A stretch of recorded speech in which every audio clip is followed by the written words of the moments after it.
السلام علیکم دوستو، میرا نام ہے اسیب شفقت اور آپ دیکھ رہے ہیں ہسی ٹی وی۔ سعودی عرب کے نارتھ ویسٹ میں تبوک کے ساتھ ایک نیا شہر آباد کیا جا رہا ہے جس پر تقریباً $500 بلین کی لاگت آئے گی اور یہ تقریباً 5 سے 7 سال کے درمیان مکمل ہوگا۔ امریکی کنسلٹنٹس نے تقریباً 2300 صفحوں پر مشتمل ایک پروپوزل پیش کیا ہے اس شہر کی تعمیر کے لیے، جس کا نام نیوم رکھا گیا ہے۔ اس شہر کے بارے میں افتتاح شہزادہ محمد بن سلمان نے سن 2017 میں کیا اور بتایا کہ یہ اپنی نوعیت کا سب سے زیادہ جدید ترین شہر ہوگا، یعنی اس سے جدید اور ایڈوانس ترین شہر دنیا نے اس سے پہلے کبھی نہیں دیکھا ہوگا۔ لفظ نیوم کا ہی مطلب ہے جدید مستقبل، لیکن آخر ایک شہر کے تعمیر ہونے کے بارے میں نئی بات کیا ہے؟ ہم لوگ اسے ڈسکس کیوں کر رہے ہیں؟ کیونکہ شہر کی تعمیر در حقیقت قیامت کی نشانی ہے۔ اس سے پہلے کی ویڈیو کے اندر ہم لوگوں نے جانا تھا کہ مدینہ سے کچھ فاصلے پر ایک بڑی پہاڑی پر دجال کا محل تیار کر لیا گیا ہے، جس کے بارے میں نبی کریم صلی اللہ علیہ وآلہ وسلم کی حدیث مبارکہ موجود ہے کہ اس پہاڑی پر کھڑے ہو کر وہ مدینہ کا نظارہ کرے گا، مسجد نبوی کو دیکھے گا، لیکن مکہ اور مدینہ دو واحد ایسے شہر ہوں گے جہاں وہ کبھی داخل نہیں ہو پائے گا، کیونکہ فرشتے تلواریں لیے ان دونوں شہروں کے دروازے پر کھڑے ہوں گے اور اسے اندر داخل ہونے سے روکیں گے۔ دجالی محل کی تعمیر کے بعد اب ایک دجالی شہر بھی تعمیر کیا جا رہا ہے اور اس کی باقاعدہ اناؤنسمنٹ بھی 2017 کے اندر شہزادہ محمد بن سلمان نے کر دی ہے، جو تقریباً 7 سال کے اندر مکمل ہوگا۔ یہ ریڈ سی کے ساحل پر بنایا جائے گا، جس کے ساتھ اردن، مصر اور اسرائیل کی سرحدیں لگتی ہیں۔ لیکن اس شہر کے بارے میں ایسی خاص بات کیا ہے جو اسے قیامت کی نشانی سے جوڑا جا رہا ہے، یعنی دجال کے ساتھ اس کا کیا تعلق ہے؟ اس بات کو سمجھنے کے لیے آپ سب سے پہلے یہ سمجھیں کہ اس شہر کو تعمیر بھلا کون کر رہا ہے؟ اتنی بڑی رقم سعودی عرب کو آخر دے کون رہا ہے؟ اس کا جواب ہے کہ اسرائیل۔ جی ہاں، اسرائیل اس شہر کو فنڈنگ کر رہا ہے، شہر کو بنا رہا ہے، یعنی یہ شہر صرف بند سعودی عرب میں رہا ہے، لیکن اس کا مکمل کنٹرول ہوگا یہودیوں کے ہاتھوں میں۔ دراصل یہ یہودی طاقتیں آہستہ آہستہ پورے سعودی عرب پر قبضہ کرنے کا سوچ رہی ہیں۔ آپ لوگوں کو یقیناً گریٹر اسرائیل کے بارے میں تو پتہ ہوگا، یعنی جو یہودیوں کا ایجنڈا ہے دجال کی آمد سے پہلے پورا کرنا، وہ ہے گریٹر اسرائیل کی تعمیر، یعنی اپنی سلطنت کو اتنی دور تک پھیلانا جتنی وہ حضرت سلیمان علیہ السلام کے دور حکومت میں تھی، جس کے اندر سعودی عرب کا علاقہ بھی شامل تھا۔ عراق، مصر، شام، یہ سب کے سب علاقے اس سلطنت میں شامل تھے۔ سعودی عرب پر مکمل کنٹرول حاصل کرنے کے لیے اور اسے گریٹر اسرائیل میں شامل کرنے کے لیے یہ یہودی طرح طرح کی چالیں چل رہے ہیں، اور سب سے بڑی بات کہ اس شہر پر سعودی عرب کا قانون لاگو نہیں ہوگا، جس کا مطلب یہ ہے کہ یہاں پر ڈانس کلب، شراب، فحاشی کے اڈے اور تمام قسم کے مغربی کلچر کی اجازت ہوگی۔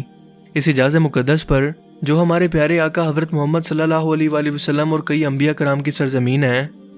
اس شہر کی تعمیر کے بعد یہاں پر تمام اسلامی قانون لاگو نہیں ہوں گے، یعنی یوں کہیں کہ اس پورے شہر کو سعودی عرب کنٹرول نہیں کرے گا، بلکہ یہ اپنے قوانین میں آزاد ہوگا،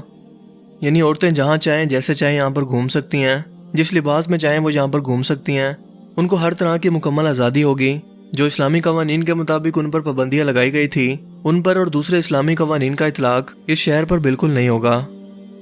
اور سب سے بڑی بات کہ یہ شہر ٹیکنالوجی کا عملی نمونہ ہوگا، یعنی اس شہر کو مکمل طور پر روبوٹ چلائیں گے۔ یہ شہر ایسی حیرت انگیز خصوصیات کا مالک ہوگا جو پوری دنیا کے اندر کہیں اور موجود نہیں ہوں گی۔ مثال کے طور پر یہاں پر فلائنگ ٹیکسی، چمکتی ہوئی ریت، کلاؤڈ شیڈنگ یعنی مصنوعی بارش برسانا، جس سے صحرا کے اندر سبزہ اگے گا، اور یہ بھی قیامت کی نشانی ہے کہ عرب کا صحرا قیامت سے پہلے پھر سے ہرا بھرا ہو جائے گا۔ یہاں پر روبوٹس نوکر ہوں گے، یعنی کہ آفیسز میں کام کریں گے۔ Mix martial art robotics fights ہوں گی، جیسا کہ آپ موویز میں اکثر دیکھتے ہیں۔ یہاں پر علیحدہ ایک جراسک پارک کا جزیرہ ہوگا، جس میں ڈائناسورس روبوٹ کی صورت میں گھومیں گے۔ اس شہر کا اپنا ایک آرٹیفیشل مون بھی ہوگا، جو آسمان سے زمین پر تصویریں بھی بھیجنے کے قابل ہوگا۔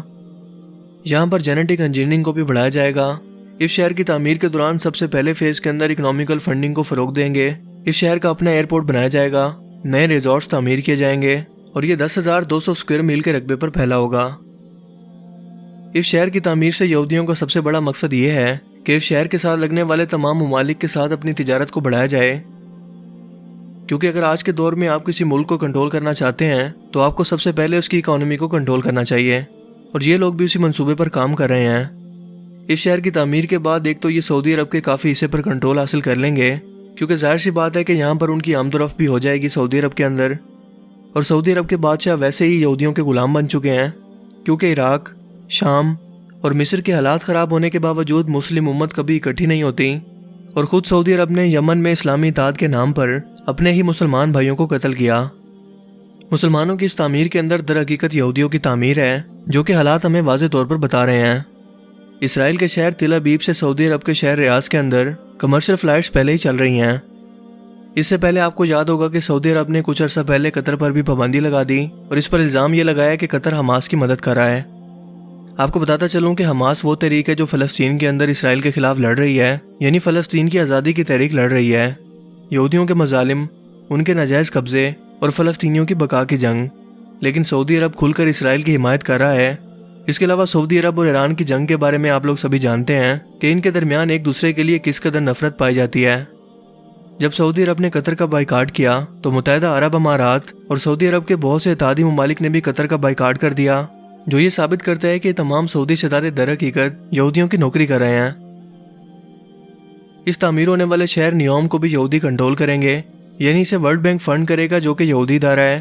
اور اسی طریقے سے دجال اور یہودی پوری دنیا پر اور پورے سعودی عرب پر کنٹرول حاصل کر لیں گے، سوائے مکہ اور مدینہ کو چھوڑ کر، جس کے بارے میں ہمیں احادیث مبارکہ سے پتہ چلتا ہے۔ اس کے علاوہ سعودی عرب کے موجودہ حالات بھی اس جانب واضح طور پر اشارہ کر رہے ہیں، کیونکہ آئے روز یہاں پر ہونے والے کنسرٹ، ڈانس کلب کا افتتاح، یہ سب کا سب مغربی کلچر یہاں پر پہنچ چکا ہے، اور ظاہر سی بات ہے کہ شہر کی تعمیر کرنے کا اصل مقصد سعودی عرب کو کنٹرول کرنا ہے اور اس سے جڑے ممالک کو بھی۔ یہ شہر یہودیوں کے لیے تجارت کا مرکز ہوگا، یعنی ایک گیٹ وے ہوگا پوری دنیا کے اندر اپنی پروڈکٹ کو ایکسپورٹ کرنے کے لیے، کیونکہ اپنے ملک اسرائیل سے اپنی پروڈکٹ کو ایکسپورٹ کرنے کے لیے انہیں بہت ساری مشکلات کا سامنا ہوتا ہے، جو اس شہر کی تعمیر کے بعد ختم ہو جائے گا، ورنہ اس سے پہلے یہودیوں کو ایک لمبے روٹ کے ذریعے اپنے پروڈکٹس کو دنیا میں بیچنا ہوتا تھا، اور دوسری بات کہ شہر کے ذریعے ان کے لیے گریٹر اسرائیل کا راستہ صاف ہو جائے گا،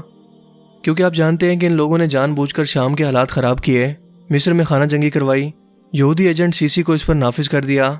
اور اخوان المسلمین کے حمایت یافتہ صدر جو اسلامی قوانین کو اس ملک میں نافذ کرنا چاہتے تھے، انہیں قید کے اندر زہر دے کر راستے سے ہٹا دیا۔ اس کے علاوہ قطر کے بادشاہ تمیم بن حماد یہودیوں کے سخت خلاف ہیں اور ان کی پالیسیوں کی کھل کر مخالفت کرتے ہیں، خاص طور پر فلسطین میں اسرائیلی قبضے کی، اور یہی وجہ تھی کہ قطر کو معاشی طور پر تباہ کرنے کے لیے یہودیوں نے اس پر پابندی لگوائی، جس کا ساتھ اس کے تمام حمایت یافتہ سعودی بادشاہوں نے یا عرب کے دوسرے بادشاہوں نے دیا۔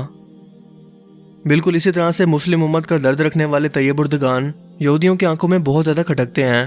جنہیں مکمل طور پر راستے سے ہٹانے کے لیے ان کے خلاف سازشیں کی جا رہی ہیں، کیونکہ یہ بھی حماس کے حمایت یافتہ ہیں، ان کی باقاعدہ فنڈنگ کرتے ہیں اور فلسطین میں اسرائیلی قبضے کے سخت خلاف ہیں۔ وہ مسجد اقصی پر اور فلسطین پر اسرائیلی قبضے کے خلاف مسلمانوں کو جگانے کی کوشش کئی بار کر چکے ہیں، لیکن اس کے مقابلے میں ان کے خلاف بھی سازشیں کی جا رہی ہیں، جیسا کہ آپ کو یاد ہوگا کہ 2016 کے اندر ان کی آرمی نے ہی ان کے خلاف بغاوت کی تھی، جن کے احکامات ان کو امریکہ سے موصول ہو رہے تھے، اور وہ لوگ جو اس بغاوت کے اندر باقاعدہ طور پر شامل تھے وہ آج امریکہ کے اندر پناہ لیے ہوئے ہیں، اور اس کی وجہ یہی ہے کہ ترکی بھی گریٹر اسرائیل میں شامل ہے، جیسا کہ باقی تمام اسلامی ممالک کو تباہ کرنے کے بعد یہودیوں کا دجال کی آمد سے پہلے ان کو گریٹر اسرائیل میں شامل کرنے کا منصوبہ ہے، جس میں وہ بہت حد تک کامیاب ہو چکے ہیں، جیسا کہ حالات ہمیں بتا رہے ہیں۔ نیوم شہر کی تعمیر کے بعد یہودیوں کے پاس 26,500 کلومیٹر تک کے ایریا کی رسائی حاصل ہوگی، جس سے وہ یورپ، افریقہ اور ایشیا کے ممالک تک تجارت بھی کر سکیں گے اور یہاں رہ کر سعودی عرب کو بھی کنٹرول کریں گے۔ اور آپ جانتے ہیں کہ محمد بن سلمان کی آمد کے بعد جو بھی شخص اس کی پالیسی پر اعتراض کرتا ہے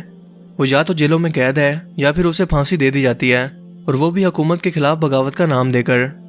کیونکہ ایسے بہت سے علماء کرام اس وقت بھی جیلوں میں قید ہیں جنہوں نے اس شہر کی تعمیر پر اور دوسری سعودی مغربی پالیسیوں پر اعتراض کیا تھا۔ اس شہر کے اندر دنیا کی سب سے بڑی بڑی عمارتیں تعمیر کی جائیں گی اور یہ بھی قیامت کی نشانی ہے، اور ویسے بھی اس وقت دنیا کی سب سے اونچی عمارت ہے برج خلیفہ، جس کے مقابلے میں اس وقت سعودی عرب کے اندر جدہ ٹاور کو تعمیر کیا جا رہا ہے، جو کہ دنیا کی سب سے اونچی عمارت ہوگی۔ لیکن دنیا کی سب سے اونچی عمارتیں صرف عرب میں ہی کیوں موجود ہیں؟ اس بات کو سمجھنے کے لیے حضور نبی کریم صلی اللہ علیہ وآلہ وسلم کی 1400 سال پہلے بیان کردہ اس حدیث مبارکہ پر غور کریں کہ عرب کے بدو جن کے پاس پہننے کے لیے کپڑے یعنی جسم ڈھانپنے کے لیے کپڑے نہیں ہوں گے، وہ قیامت سے پہلے ایک دوسرے کے مقابلے میں اونچی ترین عمارتیں بنائیں گے، اور یہی وجہ ہے کہ ایڈوانس ترین ٹیکنالوجی ہونے کے باوجود پوری دنیا کے اندر سب سے اونچی عمارتیں موجود ہیں صرف عرب میں، کیونکہ یہ قیامت کی نشانی ہے، اور ہمارے پیارے آقا حضرت محمد صلی اللہ علیہ وآلہ وسلم کی بیان کردہ حدیث مبارکہ کبھی غلط نہیں ہو سکتی۔ دجالی محل کی تعمیر کے بعد دجالی شہر کی تعمیر اس بات کی طرف واضح طور پر اشارہ کر رہی ہے کہ دور فتن کا آغاز ہو چکا ہے، جس کے بارے میں ہمیں تمام مسلمان امت کو آگاہ کرنے کی ضرورت ہے تاکہ وہ خود کو دجال کے فتنے سے بچا سکیں۔ تو دوستو آپ کا اس کے بارے میں کیا خیال ہے؟ اپنی قیمتی رائے کا اظہار کمنٹ سیکشن میں ضرور کیجیے گا۔ اگر آپ کو یہ ویڈیو اچھا لگا تو اسے لائک کیجیے اور مزید اس طرح کے انفارمیٹیو ویڈیوز کے لیے اس چینل کو ضرور سبسکرائب کریں۔ اب میں ملوں گا آپ سے ایک نئی انٹرسٹنگ ویڈیو میں، تب تک کے لیے اپنا بہت سا خیال رکھیے گا۔ Thanks for watching this video. اللہ حافظ۔